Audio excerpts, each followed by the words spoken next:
Hello everyone. তো আমরা গ্রামারের কিছু topic, important topic, basic English গ্রামারের কিছু বিষয় আমরা জানছিলাম। তো আগের ভিডিওতে আমরা সাবজেক্টিভ কমপ্লিমেন্ট সম্পর্কে জেনেছি এবং তার এক্সাম্পল জেনেছি। আজকে আমরা জানবো সেটা হচ্ছে অবজেক্টিভ কমপ্লিমেন্টটা কি এবং তার উদাহরণ এবং তার কিছু ব্যবহার আমরা কিন্তু আজকের ভিডিওতে জানবো। তাহলে আমরা দেখে নেই আজকের ক্লাসটা। তো প্রথমত আমরা বলি অবজেক্ট কি, সাবজেক্ট কি এবং ভার্ব কি সেটা বলেছি। ভার্বকে কি এবং কাকে দিয়ে প্রশ্ন করলে যদি উত্তর পাই তাহলে সেটা হচ্ছে অবজেক্ট, ডিরেক্ট অবজেক্ট। এবং আজকে আমরা যেটা দেখব সেটা হচ্ছে অবজেক্টিভ কমপ্লিমেন্ট। তাহলে অবজেক্টিভ কমপ্লিমেন্টটা কি সেটা আমরা দেখে নেই। যে ডিফারেন্সটা জানবো বিশেষ করে, যে অবজেক্টিভ কমপ্লিমেন্ট এবং যে অবজেক্ট হয় সেন্টেন্সে, দুটোর মধ্যে পার্থক্য কি।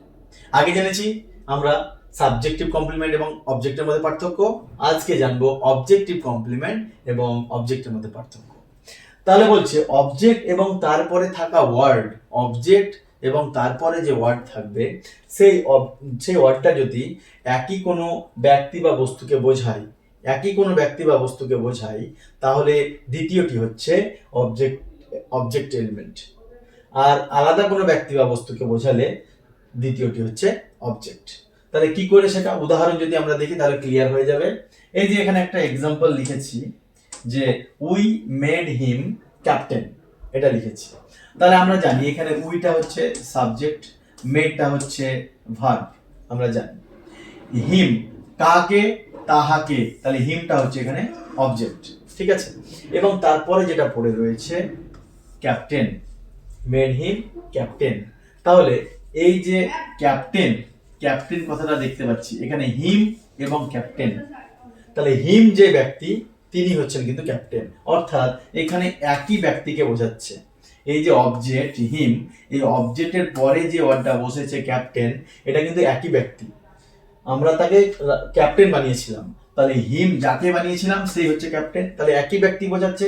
তার জন্য এটা হয়ে গেল অবজেক্টিভ কমপ্লিমেন্ট, যেহেতু অবজেক্টের পরিপূরক হিসেবে কাজ করছে। ঠিক আছে, এই ক্যাপ্টেন ওয়ার্ডটা, ক্যাপ্টেন যে ওয়ার্ড সেটা হিম থেকে আসছে তার পরিপূরক হিসাবে, তার জন্য এটা হচ্ছে অবজেক্টিভ কমপ্লিমেন্ট। আরো একটা যদি এক্সাম্পল আমরা দেখে নেই তাহলে আমরা দেখব she told me the story. এখানে একটা এক্সাম্পল লেখা আছে she told me a story. তাহলে এখানে এই যে সি যেটা দেখতে পাচ্ছি এটা সাবজেক্ট, টোল্ডটা হচ্ছে ভার্ব। কাকে বলেছিল আমরা জানি, ভার্বকে কি কাকে দিয়ে প্রশ্ন করলে অবজেক্ট পাবো, মিটা হচ্ছে অবজেক্ট। তাহলে দ্য স্টোরি, স্টোরি মানে হচ্ছে গল্প। তাহলে এই যে মির সঙ্গে স্টোরির কিন্তু কোনো সম্পর্ক নেই, মানে যে মি যে ব্যক্তি তার স্টোরি কিন্তু পুরোটাই আলাদা। তাহলে এখানে আলাদা কোনো ব্যক্তি বা বস্তুকে বোঝাচ্ছে, তাহলে আমরা সহজেই বলতে পারি তাহলে এটা কিন্তু অবজেক্ট। তাহলে এই দ্য স্টোরি এটাও কিন্তু অবজেক্ট। কি বলেছিল আমরা বলেছিলাম, আবার আমরা অন্যরকম ভাবে বলতে পারি যে ভার্বকে আমরা হট এবং হোম এই দুটো দিয়ে যদি আমরা প্রশ্ন করে উত্তর পাই তাহলে সেটা অবজেক্ট পাবো। তাহলে কি বলেছিল, স্টোরি বলেছিল। কি দিয়ে প্রশ্ন করে আমরা হট দিয়ে প্রশ্ন করে ডাইরেক্ট উত্তর পাচ্ছি। কি বলেছিল, গল্প বলেছিল। কাহাকে বলেছিল, আমাকে বলেছিল। তাহলে দুটো দিয়ে কিন্তু এখানে দুটো অবজেক্ট রয়েছে, এই সেন্টেন্সটার মধ্যে দুটো অবজেক্ট রয়েছে, এখানে কিন্তু কোনো কমপ্লিমেন্ট নেই, তাই তো।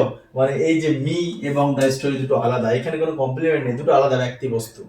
তাহলে আমরা এখানে দেখতে পাচ্ছি দুটো অবজেক্ট, এই দুটো অবজেক্টকেও কিন্তু বলা হয় ডাই ট্রানজিটিভ ভার্ব, অর্থাৎ দুটো অবজেক্ট রয়েছে।